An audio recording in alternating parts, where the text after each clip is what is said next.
नमस्कार, मैं हूं साहिबा खान एबीपी से। आज हम हैं राना सफ़ी के साथ। ये बहुत बड़ी हिस्टोरियन है, काफ़ी किताबें लिखी हैं और जेएलएफ में आई हैं, तो हमने सोचा क्यों ना इनसे थोड़ी सी गपशप की जाए, थोड़ी सी बात की जाए। तो राना जी, बहुत बहुत स्वागत है आपका। आपका बहुत बहुत शुक्रिया कि आपने मुझे बुलाया। आप बात करते हैं गंगा जमुनी तहज़ीब की, तो अगर आप हमारे लोगों को ये बता पाएँ कि क्या है ये तहज़ीब। इसमें ना देखिए, जब मैं गंगा जमुनी तहज़ीब की बात करती हूँ तो ये हमारी एक सिविलाइजेशनल लेगेसी है हिंदुस्तान की, कि यहाँ के ऊपर बहुत सारे लोग आए दुनिया भर से, बहुत सारे कल्चर्स हैं, बहुत सारे कम्युनिटीज़ हैं और हम सब एक साथ से हिस्टोरिकली एक साथ रहते हुए आए हैं। इसके मतलब ये नहीं होता कि एक कम्युनिटी या एक कल्चर जो है वो दूसरे में बिल्कुल घुल के अपनी आइडेंटिटी छोड़ दे। सबकी अपनी आइडेंटिटी अलग अलग होती है, सब साथ रहते हैं, कभी मिलते हैं, कभी अलग होते हैं, कभी साथ सेलिब्रेट करते हैं। बिल्कुल वैसे ही, इसीलिए इसको कहते हैं गंगा जमुनी, क्योंकि गंगा और जमुना अलग अलग बहते हैं लेकिन संगम होता रहता है। जी बिल्कुल। तो ये कह लें कि एक हमारा जो भारत है वो सेक्युलर भारत है और शायद उसकी ये बहुत बड़ी पहचान है, गंगा जमुनी तहज़ीब। आपकी किताब पर आते हैं, आपने बात की है लेसर नोन मॉन्यूमेंट्स की।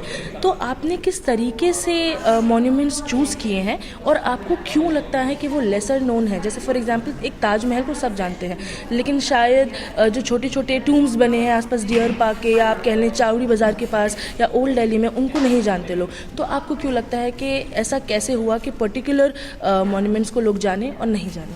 देखिए, ताजमहल को सब जानते हैं, लेकिन मैंने अपनी किताब में बुरहानपुर के बारे में जिक्र किया, जहाँ पे मुमताज़ महल मरी थी, जहाँ पे उनको 6 महीने दफनाया गया था। 6 महीने तो वही कफन उसमें ताबूत में थी, फिर वो ताबूत को बाद में ताजमहल लेके आया गया, आगरा लेके आया गया और ताजमहल बना।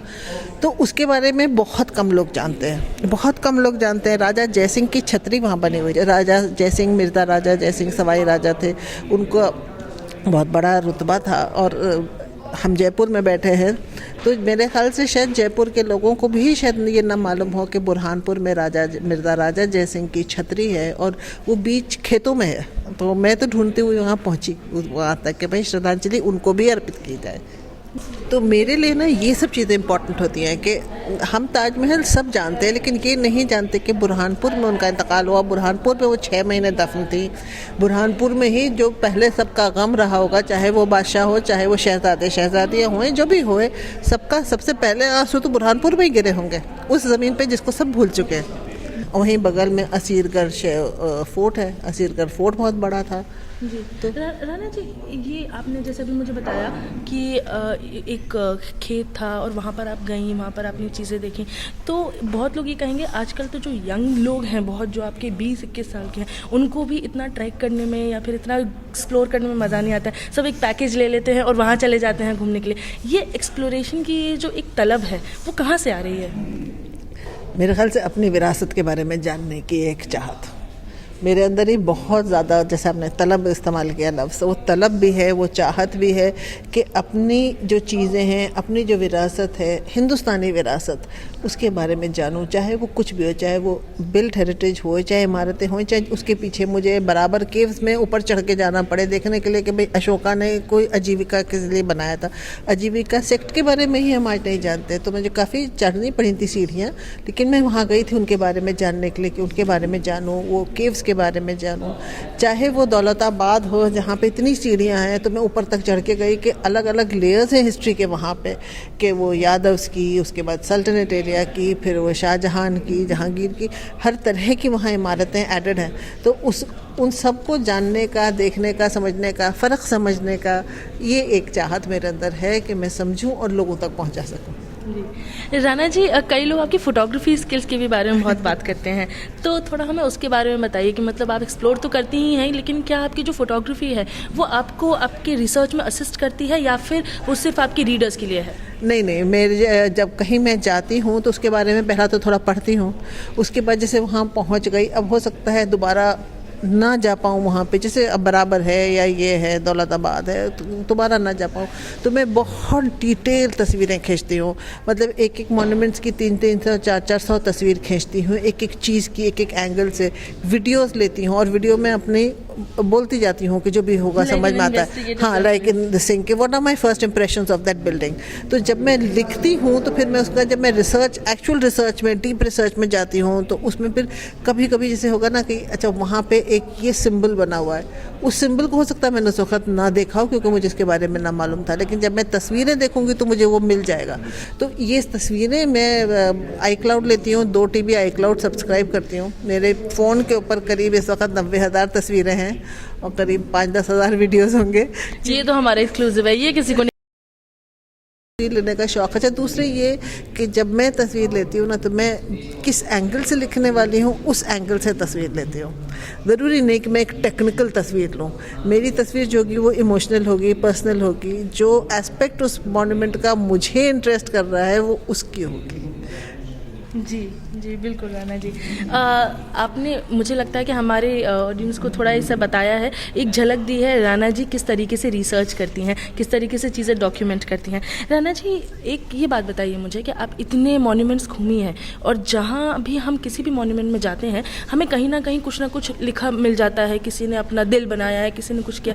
क्या आपको लगता है कि या तो इसको एक देखने का तरीका ये हो सकता है कि लोग भी डॉक्यूमेंट करना चाह रहे हैं अपनी कहानियाँ, या फिर हो सकता है कि उनकी वो कदर नहीं करते हेरिटेज की, जो एक कल्चरल हेरिटेज है। आपको क्या लगता है? अपनी डॉक्यूमेंट करना चाहें तो अपनी किताब में करें, किसी दूसरे के बनाए हुए इमारत पे ना करें। मुझे तो कभी कभी लगता है कि मेरे दिल में ही चुभ रही है ये, क्योंकि जब आप देखें कि किसी ने, जैसे बराबर केव्स का ही मैंने जिक्र किया, बराबर केव्स 2nd BC में बने थे, अशोका ने बनवाए थे।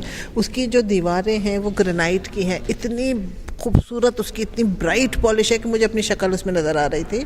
और मैं अगर ये कहूँ कि जो मेरे ग्रेनाइट के किचन के स्लैब्स हैं जो 1-2 साल पहले बने, उसके सामने फीके पड़ जाए, इतनी बढ़िया उसकी पॉलिश है। उस पर कोई नाम खोद रहा है। अब आप ये सोचिए, वहाँ के जो लोग थे जिन्होंने बनाया होगा, जो सन्यासी थे या जो भी आर्टिजन से जिन्होंने बनाया होगा, उनके पास कोई टूल्स नहीं थे जो हमारे पास है। हमारे पास तो आरियाँ दुनिया भर के पॉलिशिंग करने की चीज़ें, तो एक मेरे ख्याल से कोई rudimentary type of sand paper होगा जिससे कर रहे थे। आप उनकी मेहनत को नज़रअंदाज करके आपको 1 मिनट लगा अपना नाम खोदने में, उनको सालों साल लगे तपस्या करके वो बनाने में, तो ये बहुत तकलीफ़ होती है। और यही चीज़ें मैं चाहती हूँ कि अब शुक्र है आजकल सेल्फ़ी हो गया है, इसलिए लोग सेल्फ़ी लेके ख़त्म कर देते हैं, उनको लिखने की ज़रूरत नहीं पड़ती। लेकिन बहुत तकलीफ़ होती है मुझे कि इस तरह से लोग क्यों लिखते हैं। ये एक टाइप का वैंडलिज्म है। जी बिल्कुल। राना जी, एक सवाल ये होगा कि which monuments do you think describe Ganga Jamuni tehzeeb of India best? कुछ आप, अगर आपके दिमाग में हो, at the tip of your tongue. मैं आपको एक बताऊं, मैंने इसका काफ़ी दफ़े उदाहरण भी दिया है, एग्जाम्पल दिया है इसका। आप पुरानी दिल्ली में जाइए, वहाँ पे एक प्राचीन दिगंबर जैन मंदिर है और उसी के थोड़े आगे आपको जामा मस्जिद मिल जाएगा। आप छत पे चढ़िए प्राचीन दिगंबर जैन मंदिर के, तो उसका जो डोम है वो बिल्कुल वैसे ही है, उस पर वैसे ही कमल का फूल अपटर्न है जो आपको जामा मस्जिद के उस पर मिलेगा, बस साइज़ और स्केल में फ़र्क है। तो ये जो हमारे इमारतें हैं, ये हमारी एक सभ्यता, हमारा एक सिविलाइजेशन जो है, उसका जो प्रोग्रेस है, उसमें किस तरह से हमने इनकॉपरेट किया, किस तरह से असिमुलेट किया, किस तरह से सीखा। Which monuments do you think describe Ganga Jamuni tehzeeb of India best? कुछ आप, अगर आपके दिमाग में हो, at the tip of your tongue. मैं आपको एक बताऊं, मैंने इसका काफ़ी दफ़े उदाहरण भी दिया है, एग्जाम्पल दिया है इसका। आप पुरानी दिल्ली में जाइए, वहाँ पे एक प्राचीन दिगंबर जैन मंदिर है और उसी के थोड़े आगे आपको जामा मस्जिद मिल जाएगा। आप छत पे चढ़िए प्राचीन दिगंबर जैन मंदिर के, तो उसका जो डोम है वो बिल्कुल वैसे ही है, उस पर वैसे ही कमल का फूल अपटर्न है जो आपको जामा मस्जिद के उस पर मिलेगा, बस साइज़ और स्केल में फ़र्क है। तो ये जो हमारे इमारतें हैं, ये हमारी एक सभ्यता, हमारा एक सिविलाइजेशन जो है, उसका जो प्रोग्रेस है, उसमें किस तरह से हमने इनकॉपरेट किया, किस तरह से असिमुलेट किया, किस तरह से सीखा। देखिए, आक्वेट टेक्नोलॉजी जो थी वो हिंदुस्तान में पहले नहीं थी। जब दिल्ली सुल्तान आए हैं तो आक्वेट टेक्नोलॉजी आई, उसके बाद से वो ट्रू आर्च डोम बनने शुरू हुए। अब आप देख लीजिए आज कितनी मंदिरों में डोम्स बने हुए हैं, सिर्फ शिखर नहीं है। आप वो कमल का फूल ताजमहल पे देख लीजिए, वो कमल का फूल आप जामा मस्जिद पे देख लीजिए, वही कमल का फूल आप दिगंबर जैन मंदिर में देख लीजिए। इससे ज़्यादा और क्या हमको चाहिए कि हम एक साथ रहते हैं। बहुत ही बेहतरीन बात कही है राणा जी ने। सेकंड लास्ट सवाल कहूँगी, लास्ट नहीं कहूँगी। आप अपना कुछ एक पर्सनल एनेक्डोट दीजिए, जब आप लिख रही थी किताब, तो जो बेस्ट मोमेंट्स रहे हों या फिर अप्स एंड डाउन्स कुछ भी हों, वो अगर हमसे शेयर करना चाहें।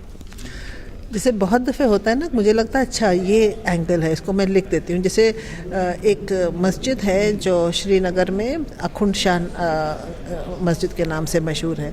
जब मैंने उसको पहले लिखा था उसके बारे में, तो मैंने लिखा था ये मस्जिद जो है वो दारा शिकोह ने बनाई थी मुल्ला शाह बदख्शी के लिए।